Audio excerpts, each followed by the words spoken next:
Check करिए voice clear आ रही है सभी को, जल्दी से चेक करिए।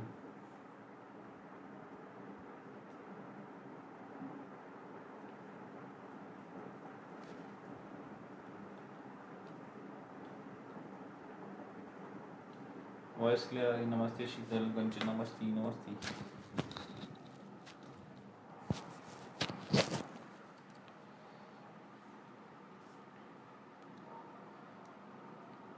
चेक करिए वॉइस क्लियर आ रही सभी को।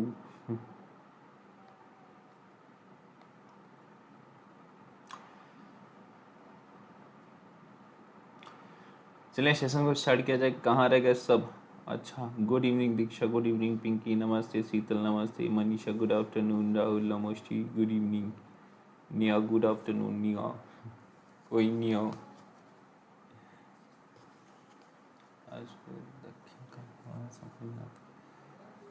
प्रियंका देवी गुड इवनिंग, कामता प्रणाम प्रणाम प्रणाम,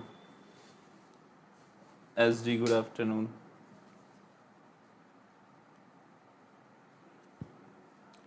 चलें सेशन को स्टार्ट किया जाए। बाकी सब तो जानते हो, पढ़े लिखे हैं, वो सब क्या पढ़ेंगे। चलो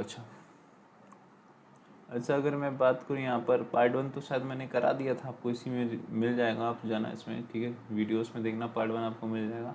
पार्ट 2 क्या है आपका, नागरिकता है, ठीक। नागरिकता को आपको पता होगा कितने आपके टोटल आर्टिकल इसमें आते हैं, तो याद रखिएगा 7 आते हैं, ठीक।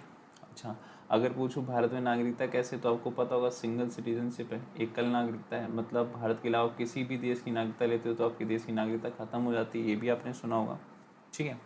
चलो सेशन में स्टार्ट करते हैं अपने, ठीक है। अगर सेशन पसंद आए तो लाइक शेयर सब्सक्राइब। चलो अच्छा अगर सिटीजनशिप की मैं बात करूँ यहाँ पर, तो मेरे को बताना हमने जो सिटीजनशिप ली है ना, ये किस देश से ली, जल्दी से मेरे को कमेंट करके बताना। जो नागरिकता हमने ली है ना, नागरिकता, वो हमने किस देश से ली है। अनुच्छेद 5 से 11 जो हमने नागरिकता ली है ना, वो किस देश से ली, जल्दी से बताना मेरे को। अंजना गुड इवनिंग, जल्दी से कमेंट करके बताओ, ठीक। तब मैं बताता हूँ क्वाड का कब तक 5। अच्छा चलो एक क्वेश्चन के थ्रू समझाता हूँ इसको, ठीक है, एक कहानी के थ्रू। मान लो मान लो मान लो यहाँ पर क्या हुआ कि एक व्यक्ति थे, आपको पता होगा कि आपके देश में मतलब इंडिया के ऊपर आपके जो अंग्रेजों थे ना, हाँ वही अंग्रेज, उन लोगों ने क्या किया था, आपके ऊपर शासन किया था, ईस्ट इंडिया कंपनी जिसको आप बोलते हो।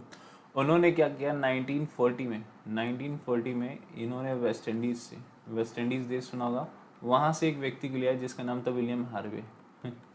विलियम हार्वे का नाम, ठीक है, ध्यान से सुना, विलियम हार्वे को लिया है। और जब ये संविधान मतलब कहते हो ना, ये छोड़ के इसको यहीं चले गए, क्या इसको भारत की नागरिकता मिलेगी कि नहीं मिलेगी, बताओ। मैं पूछूं, जो विलियम हार्वे था ना, जिसको 1940 में आपकी ईस्ट इंडिया कंपनी लेके आई थी, ठीक है, कुछ काम कराने के लिए, और इसको यहाँ छोड़ के चले गए, बताओ इसको भारत की नागरिकता मिलेगी कि नहीं मिलेगी, बताना ध्यान से, क्या इसको इंडिया की नागरिकता मिलेगी, बताओ मिलेगी। आवाज़ धीरे आ रही है, आवाज़ धीरे आ रही है, कौन कह रहा आवाज़ धीरे आ रही। बताओ इसको भारत की नागरिकता मिलेगी, तो यार रखना मिलेगी। क्यों मिलेगी, आर्टिकल 5 में बताता हूँ, उससे आपको क्लियर हो जाएगा, ठीक है। सुना, आर्टिकल 5 क्या कहता है आपका, ठीक है। सबसे पहले आपको याद रखना, आपका देश आज़ाद मतलब आपके देश में जो था संविधान लागू कब हुआ था, तो संविधान आपको पता होगा लागू कब हुआ था, 26 जनवरी 1950। 26 जनवरी 1950 में आपका क्या हुआ था, के दिन आपके संविधान क्या हुआ था, लागू हुआ था, ठीक है, संविधान लागू हुआ था। बोला गया 26 जनवरी के बाद आपका जन्म भारत में हुआ बर्थ मतलब बोलता है जन्म आपका भारत में हुआ, ठीक। अगर पहली चीज़ इसने ये बोली, अगर साथ में यार ना आर्टिकल 5 क्या बोलता है आपका, भारत में जन्म हुआ, उसके अलावा माता या पिता में से कोई भारतीय हो, जैसे मदर और फादर में कोई क्या हो, भारतीय हो, क्या हो आपका, मदर और फादर में कोई एक आपका क्या हो, भारतीय हो। उसके अलावा संविधान लागू होने से 5 साल पहले से वो भारत में रह रहा हो, मतलब संविधान लागू होने से 5 वर्ष पहले, संविधान लागू होने से 5 वर्ष पहले वो भारत से में रह रहा हो। मतलब जैसे मैंने बताया ना, विलियम हार्वे तो 1940 में आ गया, तो संविधान लागू हुआ था 1950 में, मतलब वो 10 साल पहले से, तो उसको यहाँ पर भारत की नागरिकता मिल जाएगी। तो ये चीज़ क्लियर हुआ आपको, ये चीज़ क्लियर हुआ सभी को, जल्दी से बताना। अगर पूछो ये चीज़ क्लियर हुआ, उसको पहली कंडीशन आर्टिकल 5 में क्या बोला, 26 जनवरी 1950 के बाद आपका जन्म कहाँ हुआ हो, भारत में हुआ हो, उसके अलावा आप आपके मदर फादर में से कोई एक भारतीय हो, और तीसरी चीज़ बोली है संविधान लागू होने के 5 साल पहले से आप कहाँ रह रहे हो, भारत में रह रहे हो। ठीक, अच्छा ये चीज़ क्लियर है, इतना क्लियर। चलो गुड इवनिंग भैया, गुड इवनिंग सभी को। अच्छा उसके अलावा आपको पता होगा आर्टिकल 6 क्या बोलता है आपका, आपको पता होगा ना आर्टिकल 6 क्या बोलता है, आर्टिकल 6 आपको क्लियर है। आपको पता होगा कि जो लोग पाकिस्तान से आए लोग, पाकिस्तान से भारत आए लोग, ठीक है, पाकिस्तान से भारत आए लोग, पाकिस्तान से जो लोग इंडिया आए, जब आपका विभाजन हो गया था उसके बाद, अब क्या बोला गया कि जो लोग पाकिस्तान से इंडिया आए उनको नागरिकता दी जाएगी आर्टिकल 6 के थ्रू। ठीक, आर्टिकल 6 के थ्रू क्या किया जाएगा, उनको नागरिकता दी जाएगी। सत श्री अकाल, सत श्री अकाल। ठीक है, अब एक चीज़ याद रखना, मान लो आपको पता होगा पाकिस्तान से, मतलब आपका कब हुआ था विभाजन, 15 अगस्त 1947 हो गया था, 15 अगस्त 1947। ठीक, इस टाइम बोला गया जो भी भारतीय भारत में आना चाहते तो आ सकते, कोई दिक्कत नहीं। तो एक डेट बोली गई 19 जुलाई, याद रखना 19 जुलाई 1948। अगर कोई व्यक्ति इससे पहले आ जाता है, अगर कोई व्यक्ति पाकिस्तान में है और 19 जुलाई 1948 भारत में आ जाता है, तो उसको सिंपल आके रहना और अपनी, मतलब कहते हैं ना चीज़ें, मतलब घर बसाना है, घर मतलब अपना घर बनाना है। ठीक है, घर बना के अपने यहाँ पर इंडिया में रहना स्टार्ट कर देना है। ठीक है, अपनी मतलब जो रोज़मर्रा की ज़िंदगी होती है उसको जीना है। ठीक, अगर कोई व्यक्ति, अगर याद रखना, अगर कोई व्यक्ति ठीक इसके बाद आ रहा है, तो सिंपल सी बात है, उसने पहले, सबसे पहले उसको क्या करना पड़ेगा, वो एलिजिबल नहीं होगा। जब वो 19 जुलाई 1948 के बाद आ रहा है भारत में, तो वो एलिजिबल नहीं होगा। उसको एलिजिबिलिटी के लिए क्या करना होगा, 6 महीने भारत में रहना होगा। क्या होगा, 6 मंथ उसको क्या रहना होगा, इंडिया में रहना होगा। बात समझे, कम से कम उसको 6 महीने भारत में रहना होगा। ठीक, उसके बाद क्या होगा, ये एलिजिबल हो जाएगा। उसके बाद ये व्यक्ति जो है ना, जो 19 जुलाई 1948 के बाद आ रहा है, वो क्या हो जाएगा, एलिजिबल हो जाएगा भारत का नागरिक बनने के लिए। ठीक, तो ये चीज़ क्लियर है आपको, ये चीज़ क्लियर है, जल्दी से बताना। हाँ, तो यार ना सिंपल सी बात, मैंने क्या बोला ध्यान से सुनना। बोला क्या गया है यहाँ पर, आर्टिकल 6 बोलता है पाकिस्तान से जो व्यक्ति आपके इंडिया में आए हैं, तो आपको पता है पाकिस्तान कब अलग हो गया, 15 अगस्त 1947। तो एक टाइम दिया गया आपके यहाँ पर, मतलब यहाँ पर संविधान के द्वारा कि, संविधान सभा द्वारा कि आप 19 जुलाई 1948 के बाद पहले आ जाएंगे तो आपको कुछ नहीं, घर बसाना है और आगे चलना है, वही हम तो हमारे दो वाला सिस्टम। ठीक, उसके अलावा अगर आप 19 जुलाई 1948 के बाद आते हैं तो आपको 6 महीने भारत में रहना पड़ेगा। उसके बाद आप एलिजिबल होंगे किसके लिए, यहाँ पर भारत की नागरिकता के लिए। ये चीज़ क्लियर है, आर्टिकल 6 क्लियर सभी को, जल्दी से बताओ आर्टिकल 6 क्लियर। मार तुम लोग शेयर वेयर नहीं करते, हमको लग रहा। ठीक,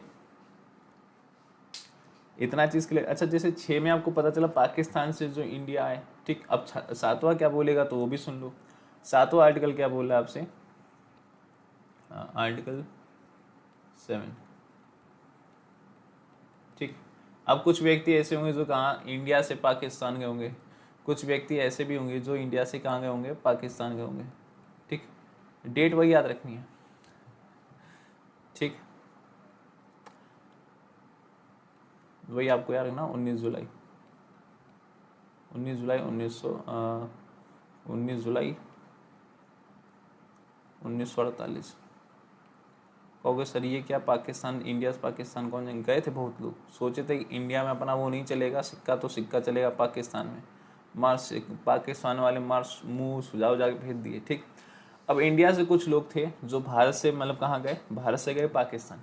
ठीक है, भारत से गए पाकिस्तान, वहाँ व्यापार करने के लिए सोचा था, लेकिन वहाँ पर तो कंजूस लोग मिल गए, तो पाकिस्तान जाकर वो वापस आना चाहते थे। अगर जो व्यक्ति, जो पर्सन आपके 19 जुलाई 1948 से पहले आ जाते हैं तो उनको कुछ नहीं करना होगा। ठीक है, उनको कुछ नहीं करना होगा, बस ये दोनों के लिए कॉमन रहेगा। ठीक है, बस उनको एक सर्टिफिकेट लेके आना होगा वहाँ से, पाकिस्तान की हुकूमत से, कि अब हम दोबारा पाकिस्तान में कदम नहीं रखेंगे, नागरिकता, मतलब एक सर्टिफिकेट लेके आना होगा बस। उसके अलावा उनको कुछ नहीं करना और आके रहना स्टार्ट कर देना। अगर वही व्यक्ति इसके बाद आता है, मतलब 19 जुलाई 1948 के बाद आता है, तो उसको सिंपल से वही प्रोसेस फॉलो करना है। 6 मंथ उसको भारत में रहना पड़ेगा, तब ये एलिजिबल होगा। लेकिन ये भारत सरकार के ऊपर डिपेंड करेगा कि इनको नागरिकता देनी है कि नहीं देनी है। बात समझ आई? ये भारत सरकार के ऊपर डिपेंड करेगा कि इनको नागरिकता देनी है कि नहीं देनी। ये गवर्नमेंट ऑफ इंडिया के ऊपर डिपेंड करेगा। बात समझ में आए? अगर मैं पूछूँ, ये बात समझ में आई? बात समझ में आई? अगर मान लो यहाँ पर क्या हुआ, इनको सर्टिफिकेट तो बनवा के लाना है, जो बाद में आएंगे इनको कंपलसरी है। ये लाएं या ना लाएं कोई दिक्कत नहीं, जो पहले आ रहे हैं लाएं या ना लाएं। लेकिन अगर कोई व्यक्ति 19 जुलाई 1948 के बाद आ रहा है तो उसको 6 महीने भारत में रहना होगा। आपका सर्टिफिकेट जो है ना ज़रूरी रहता है। और अगर ये एलिजिबल होगा, वो आपकी भारत सरकार के ऊपर डिपेंड करता है कि इनको नागरिकता दें या ना दें। ठीक है, बात समझ में आई? बात समझ में आई? कोई दिक्कत तो नहीं, कोई परेशानी तो नहीं, कोई दिक्कत तो नहीं? चलें आगे। हाँ, आर्टिकल 8 क्या बोलता है?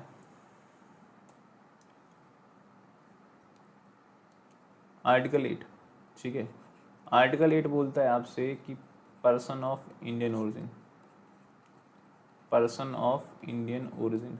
अच्छा, आपने ऐसे कुछ नाम सुनेंगे, मतलब जो फॉरेन में रहते हैं, ठीक है, जिनके नाम बिल्कुल भारतीय लगते हैं। जैसे कि मैं कुछ नाम लिख रहा हूँ आपके सामने, आपको याद होगा। जैसे कि आपने सुने भी होंगे नामों को, ठीक। जैसे कि आपने सुना होगा रवि भोपारा, सुना है रवि भोपारा? ये आपके इंग्लैंड में रहते हैं, एक मतलब क्रिकेटर हैं इंग्लैंड के, ठीक। उसके अलावा आपने सुना होगा रवि भोपारा, पॉल का नाम सुना होगा, चंद्रा पॉल का नाम सुना होगा।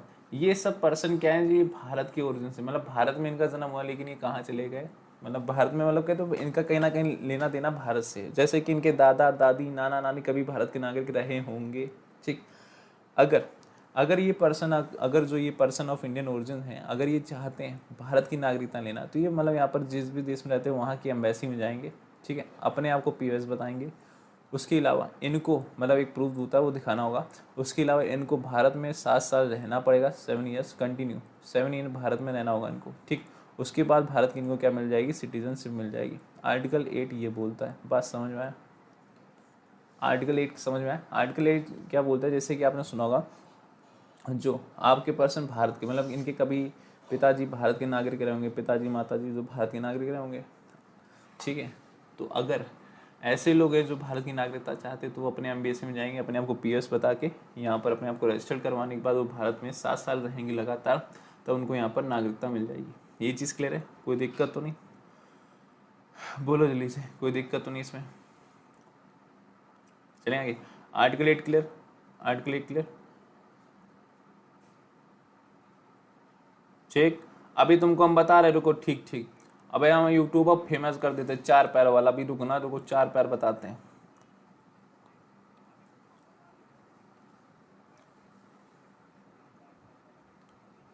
अच्छा, हम बात करें आर्टिकल 9 की। आर्टिकल 9 सिंपल सी एक बात कहते हैं। अच्छा, आपको पता होगा, मैंने पहले भी बताया था, ठीक है, जैसे कि आप इंडिया में रहते हो, जैसे कि इंडिया आपका एक राज्य है। राज्य होने की मैंने 4 चीज़ बताई थी आपको, ठीक है। राज्य होने की 4 चीज़ बताई थी। ये अगर दूसरा राज्य, मतलब अनदर देश है, मतलब जिसको पॉलिटी में अनदर स्टेट बोल देते हैं, अगर आप यहाँ पर नागरिकता ले लेते तो यहाँ की नागरिकता अपने आप खत्म हो जाती है। यहाँ की जो सिटीजनशिप होती है वो आपको पता अपने आप खत्म हो जाती है। यहाँ की जो नागरिकता है ना, आपको पता है ना, बात समझ रहे हो ना? अगर मैं बोलूँ, अगर आप, जैसे कि आपने सुना होगा कालिया भट्ट, अरे आलिया भट्ट का नाम सुना होगा, उन्होंने मतलब बाहरी देश की नागरिकता ले ली तो भारत की नागरिकता उनकी खत्म हो गई। ये चीज़ आपको पता होगा, उनकी भारत की जो नागरिकता है ना वो खत्म हो गई। उसके अलावा आपने सुना होगा अक्षय कुमार जी का नाम, वो भी क्या थे, भारत के नागरिक थे, ठीक है। उन्होंने भी मतलब बाहर की नागरिकता ली, उनकी भी नागरिकता खत्म हो गई, ठीक है। अब ये कैसे रहना है तो आपको अभी आज या कल में पता चल जाएगा कि कैसे रहना है, अगली क्लास होगी उसमें पता चल जाएगा। तो एक होते PIOS, तो PIS के तौर पर रह रहे हैं, ठीक। तो ये चीज़ याद रखिएगा, ये चीज़ याद रखिएगा। यहाँ पर आर्टिकल 9 क्लियर है आपको। अगर किसी व्यक्ति ने अगर भारत की नागरिकता छोड़ दी है, या मतलब कहते हैं ना, किसी व्यक्ति ने दूसरे देश की नागरिकता ले ली, तो भारत की जो नागरिकता अपने आप उसमें खत्म हो जाती है, बिकॉज इंडिया में आपकी क्या है, सिंगल सिटीजनशिप है, ठीक। अब यहाँ तक क्या था, जो आपका आर्टिकल 9 तक जितने भी प्रावधान, जितने भी प्रोविजन थे, वो किसने बनाए थे? आपकी संविधान सभा ने बनाए थे। किसने बनाए थे? संविधान सभा ने बनाए थे। अब यहाँ से इंपॉर्टेंट शुरू होता है, यहाँ तक इनका खेला खत्म हो गया था, ठीक है। अब बचा है 10 और 11 जिसको आप साथ में पढ़ोगे। इसके लिए आपने सुना होगा आपकी संविधान सभा ने किसको, संसद को कह दिया कि भैया आप कानून बनाना, हमारे जो धोती कुर्ता वाले लोग हैं हम छुट्टी चाहते हैं, ठीक है। तो आपका एक अधिनियम बना दिया गया जिसको आपने सुना होगा इंडियन सिटीजनशिप एक्ट। अगर आपसे पूछा है कि इंडियन सिटीजनशिप एक्ट है ना, अब यहाँ पर जो आप लोग हो ना, आप लोग की नागरिकता यहाँ पर आएगी, ठीक है। उससे पहले आपके दादा दादी की आती थी। और ये कब से स्टार्ट हुआ था? 1955। भारतीय नागरिकता अधिनियम, हिंदी में लिख लेना आप, भारतीय नागरिकता अधिनियम, नागरिकता अधिनियम 1955, ठीक। तो इसमें कोई सी हवा जा रहा है ठीक है, चलो। अगर मैं बोलूँ यहाँ पर नागरिकता अधिनियम 1955, इसको आप याद रखना। इसमें यहाँ पर क्या, ये सारे अधिकार जो थे नागरिकता से रिलेटेड प्रेजेंट टाइम में आपके देश में कौन करेगा, जो है ना, संसद ही करती। जैसे कुछ दिन समय पहले आपने देखा होगा एक CCA हुआ था, तो इसी एक्ट में क्या हुआ था, एक अमेंडमेंट हुआ था। तो मैं अभी आपको बता दूंगा, ठीक है। तो ये चीज़ याद रखना, सिंपल सी बात है। यहाँ पर बताया गया कि आप कैसे नागरिकता ले सकते हो, ठीक है। आर्टिकल 9, आप 9 और 10 को यहीं पर आप कर लेना, सॉरी 10 और 11 को, आर्टिकल 10 और 11 बचे वो इसी में आ जाएंगे, ठीक है। सबसे पहले आप जो है ना भारत की नागरिकता कैसे ले सकते हो, सिंपल सी बात है, नेचुरली, मतलब कैसे, बाय बर्थ, बाय बर्थ, अब जन्म से। अब जन्म से बात की, आपका संविधान कब लागू हुआ था, जल्दी से बताना मेरे को, संविधान कब लागू हुआ था? संविधान आपका कब लागू हुआ था? संविधान आपका कब लागू हुआ था? ठीक, तो यार ना 26 जनवरी 1950, 26 जनवरी 1950 को लागू हुआ था। बोला गया 1 जुलाई 1987। अगर इसमें आपका जन्म भारत में हुआ तो आप भारत के क्या कहलाओगे, नागरिक कहलाओगे। सिंपल सी बात बोला गया कि 1 जनवरी, ठीक है, 26 जनवरी 1950 से 1 जुलाई 1987, इसके बीच में आपका जन्म हुआ है भारत में, और आपके पिता जो है ना वो भारतीय हैं, इंडियन है, तो यहाँ पर क्या होगी, आपको भारत की नागरिकता मिल जाएगी। क्या पिता यहाँ पर क्या होने चाहिए, भारतीय होने चाहिए। बात समझ में आया? पिता क्या होने चाहिए, भारतीय होने चाहिए, ठीक। ये चीज़ क्लियर हुआ। अब आपको पता है जैसे कि 1 जुलाई 1987 आने वाला था, तो फिर एक और संसद ने प्रावधान कर दिया, प्रोविजन डाल दिया 1 जुलाई 1947 से, 1 जुलाई 1947 से 1 जुलाई सन 2000 तक, सन 2000 तक यहाँ पर कर दिया। सॉरी इसको 1 मिनट, 1 जुलाई मत करना, दिसंबर करना, ठीक है, दिसंबर 2004 तक कर दिया प्रोग्राम। अब यहाँ पर क्या बोला गया, सिंपल सी चीज़ है ना, यहाँ पर अभी तक ऊपर क्या होते थे आपके जो फादर थे ना, फादर, तो फादर के बिहाफ पर आपको नागरिकता मिलती थी। अब क्या यहाँ पर बोल दिया गया 1 जुलाई 1987 से दिसंबर 2004 तक, इनमें फादर या मदर में से कोई एक हो भारतीय हो, फादर या मदर में से कोई एक भारतीय हो। बात समझ में आया? बोला क्या गया, 26 जनवरी 1950, मतलब कहते हैं ना बाय बर्थ आपको मतलब कैसे नागरिकता मिली होगी, तो आप देखना 26 जनवरी 1950 से 1 जुलाई 1987, ठीक, 1 जुलाई 1987, ठीक है। तो यार मैं यहाँ पर आप मतलब आपको आपके जो पिताजी क्या हो, इंडियन हो, ठीक है। 1 जुलाई 1987 से दिसंबर 2000 तक आप क्या हो, आपके मदर और फादर में से कोई एक भारतीय हो, ठीक। उसके अलावा तो आपने देखा होगा जैसे कि दिसंबर 2004 भी आ गया।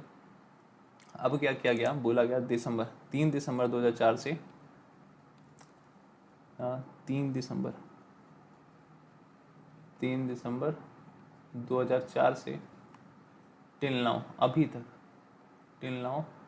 तक। अब क्या बोल दिया गया कि माता और पिता दोनों भारतीय होने चाहिए, फादर और मदर दोनों क्या होने चाहिए, भारतीय होनी चाहिए। इतनी बात क्लियर हुई, जल्दी से बताना, इतनी बात क्लियर हुई,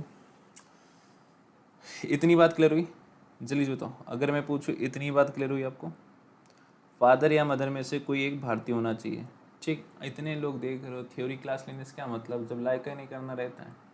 आधे ज़्यादा लोग पता नहीं सो रहे, जैसे सब कुछ आता है। कोई नहीं, बाद में रिकॉर्डिंग देखेंगे, टेंशन ना लो। इतना चीज़ क्लियर है, इतना चीज़ क्लियर, याद रखना मदर और फादर दोनों यहाँ पर क्या कंपलसरी है कि दोनों ही भारतीय होना चाहिए, ठीक है। दोनों यहाँ पर कंपलसरी कर दिया गया कि दोनों ही क्या होंगे, यहाँ पर भारतीय होंगे, कंपलसरी है, ठीक। तो ये चीज़ क्लियर, ये चीज़ क्लियर है, कोई दिक्कत तो नहीं, ठीक। तो इतना चीज़ क्लियर है, कोई दिक्कत तो नहीं। चलिए सुनो, आगे चलें, इतना चीज़ क्लियर, चलो, अच्छा उसके अलावा आपने बाय बर्थ देख लिया कि कैसे नागरिकता मिली थी, ठीक। उसके अलावा आप देखना बाय डिसेंट। डिसेंट मतलब समझते हो वंश के आधार पर, बाय डिसेंट।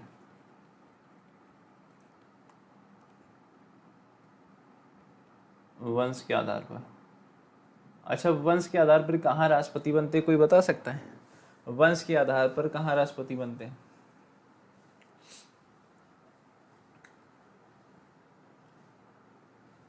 वंश के आधार पर कहाँ राष्ट्रपति बनते हैं, चलिए बताना।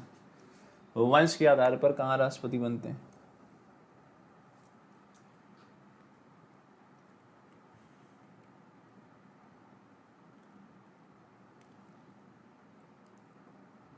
ठीक, गुड। तो यानी यहाँ पर बाई डिसीजन में क्या बोला गया, 26 जनवरी 1950। देखो स्टार्टिंग डेट सबकी सेम है, ठीक। स्टार्टिंग डेट में आपको कोई दिक्कत नहीं आएगी, ठीक। स्टार्टिंग डेट दोनों की सेम है। और यहाँ लिखना 10 दिसंबर 1992, 10 दिसंबर 1992। यहाँ क्या बोला गया, अगर आपका जन्म भारत में हुआ है, ठीक है, तो आपके पिता जो है ना, फादर जो है ना, वो भी क्या होने चाहिए, आपके भारतीय होने चाहिए। ये चीज़ क्लियर है, ये चीज़ क्लियर। डिसेंट में क्या बोला गया, आपकी 26 जनवरी 1950 में 10 दिसंबर 1992। अगर इसके बीच में आपका जन्म होता है तो आपके क्या फादर यहाँ पर क्या होना चाहिए, भारतीय होने चाहिए। 10 दिसंबर 1992 से टिल नाउ तो यहाँ पर क्या कर दिया गया, माता और पिता, ठीक है, फादर और मदर दोनों को ही यहाँ पर क्या बोल दिया गया, भारतीय होने चाहिए, ठीक। दोनों को ही भारतीय बोलना, ठीक। तो ये चीज़ याद रखोगे, भारत के नागरिक होने चाहिए, दोनों ही भारत के नागरिक होने चाहिए। माता पिता दोनों, फादर मदर यहाँ पर क्या, दोनों ही भारत के नागरिक होने चाहिए। ये चीज़ क्लियर, ये चीज़ क्लियर, कोई दिक्कत तो नहीं। अच्छा, उसके अलावा तीसरी चीज़ कैसे होती है, भारत की नागरिकता आप कैसे ले सकते हो, तो आपको पता होगा नेचुरलाइजेशन। नेचुरलाइजेशन जिसको आप देसीकरण बोलते हैं ना, नेचुरलाइजेशन, बाय नेचुरलाइजेशन जिसको बोलते हो देसीकरण। देसीकरण मतलब सुनना ध्यान से, ठीक है, कि कुछ सिंगल पर्सन होते हैं, ठीक है। सिंगल पर्सन का अपने देश में दुख दर्द बहुत ज़्यादा है, ठीक है। सिंगल पर्सन हाँ, जैसे कि बाबा रामदेव जी, ठीक है। उसके अलावा आपने देखा हो राहुल गांधी जी, मतलब इन लोग की शादी, जिनकी शादी ना हो। तो ये इंडियन की बात नहीं करता, ऐसे फॉरेनर्स की बात करता है। किसकी बात करता है, ऐसे फॉरेनर्स जो विदेशी होते हैं, ऐसे विदेशी की बात करता है जिनकी शादी वादी ना हुई हो, ठीक। तो इनसे क्या बोला गया कि अगर आपको भारत की नागरिकता चाहिए बाय नेचुरलाइजेशन, ठीक है, तो आपको लगभग 14 ईयर्स भारत में रहना होगा। और 14 ईयर्स में लगभग आपको टोटल 11 साल भारत में रहना होगा। बात समझ में आया? आपको 14 साल दिए जा रहे हैं, 14 साल में से 11 साल आपको क्या रहना है, भारत में ही रहना है, ठीक। तब जाके आपको भारत की नागरिकता मिलेगी। लेकिन इतना नहीं है, आपके देश में देखो कैसे सिंगल पर्सन को कैसे सताया जाता है, देख देख के मार चिढ़ाते हैं लोग, ठीक। वैसे यहाँ पर भी चिढ़ा रहे हैं। बोले गए 8वां शेड्यूल, 8th शेड्यूल जो है आपका 8वां शेड्यूल, 8वें शेड्यूल में जो आपकी 22 भाषाएं हैं, जो 22 लैंग्वेजेस हैं, उनमें से एक भाषा, उसमें से एक लैंग्वेज आपको आना ज़रूरी है। एक लैंग्वेज आपको आना कंपलसरी है, ज़रूरी है। बात समझ में आए? अगर कोई व्यक्ति नेचुरलाइजेशन से अपनी नागरिकता चाहता है तो क्या करेगा, वो फॉरेन व्यक्ति, अगर सिंगल पर्सन वो भारत में आना चाह रहा है तो उसको 14 साल में से 11 साल भारत में रहना होगा। और उसमें 8 शेड्यूल में से जो 22 भाषाएं, उनमें से एक भाषा उसको आनी ज़रूरी है। इतना चीज़ क्लियर, इतना चीज़ क्लियर, इतना चीज़ क्लियर है? ठीक ठीक, काहे गुलू, अभी तुमको हम ठीक ठीक करवा रहे हैं। अच्छा, चौथा तो बहुत ईजी है। जैसे कि आप देखोगे कि किसी भूभाग से मिलने से, भूभाग मतलब समझते हो, बाय लैंड, ठीक है। लैंड मतलब समझते हो भूमि मिलने से। जैसे कि आपने देखा सिक्किम, जैसे कि आपने देखा कि आपका ये भारत है, ठीक है, ये भारत देश है, यहाँ कहीं पड़ता है सिक्किम आपका ठीक है। चित्रकला में जो हाथ है थोड़ा सा तंग है, ठीक है, पड़ोसी बिकॉज पड़ोसी जो है ना, हाँ समझना, ठीक। यहाँ पर अगर पूछूँ, आपका एक वो हुआ करता था सिक्किम, ठीक है। चौग्याल लोग यहाँ पर शासन करते थे, आपको ये भी होगा, चौग्याल लोग जो थे यहाँ पर शासन किया करते थे। अब वो इंदिरा गांधी के समय यहाँ पर आपका 35-36 अमेंडमेंट हुआ था, ठीक है, उसके तहत इसको भारत में मिला दिया गया। अब जो यहाँ के भारत के लोग, यहाँ के जो लोगों को कौन सी नागरिकता दी जाएगी, भारतीय नागरिकता दी जाएगी। और यार ना किसके थ्रू, तो यार ना बाय, मतलब कहते हैं ना किसी भूभाग को इंडिया में मिलाए जाने से। तो इतना चीज़ क्लियर हुआ आपको, जल्दी से बताना, इतना चीज़ क्लियर हुआ, इतना चीज़ क्लियर हुआ सभी को, बोलो जल्दी से। कोई दिक्कत तो नहीं है, कोई दिक्कत तो नहीं है, ठीक, बोलो जल्दी से, इतना चीज़ क्लियर है सभी को। बताओ जल्दी से, इतना चीज़ क्लियर, हाँ ना में बताओ जल्दी से। ठीक है, तो आज इतना ही रखते हैं, आज इतना ही रखते हैं। आपका कल क्या करेंगे हम, ठीक है, इसका कैसे भारत की नागरिकता जाती है वो, और आपका यहाँ पर NRI जो होते हैं, ठीक है, OCI कार्ड कैसे बनता है, PIOS कौन होते हैं, ये हम लोग नेक्स्ट क्लास होगी तब। लेकिन नेक्स्ट क्लास कब होगी, जब ये जो लाइक है ना तुम्हारा 11 दिख रहा है, ये 100 के आसपास पहुँचा लेना, ठीक है, ये 100 के आसपास पहुँचा लेना। इतना वो करना, का क्लास में चाहते हैं, प्लस पे आना चाहते हैं, तो आप देख सकते हैं अभ्यास बैच आया है, ठीक, जिसको आप ज्वाइन कर सकते हैं, रिसेंट का ऑप्शन भी है। और अगर आप रेलवे या आप अनअकैडमी में किसी भी कैटेगरी का सब्सक्रिप्शन लेना चाहते हैं, तो आपको करना क्या है ठीक, आपको करना है क्या है, स्टूडेंट 10 कोड यूज़ करना है। कौन सा कोड यूज़ करना है, स्टूडेंट 10 कोड यूज़ करना है, ठीक है। तो मिलते हैं आपसे कितने बजे, मिलते हैं आपसे कितने बजे, 8 PM की स्पेशल क्लास में। और तब तक लिए टाटा, बाय बाय, टेक केयर, ठीक है। इसको याद रखिएगा, कितने बजे मिलते हैं आपसे, 8 PM में। Bye bye, take care.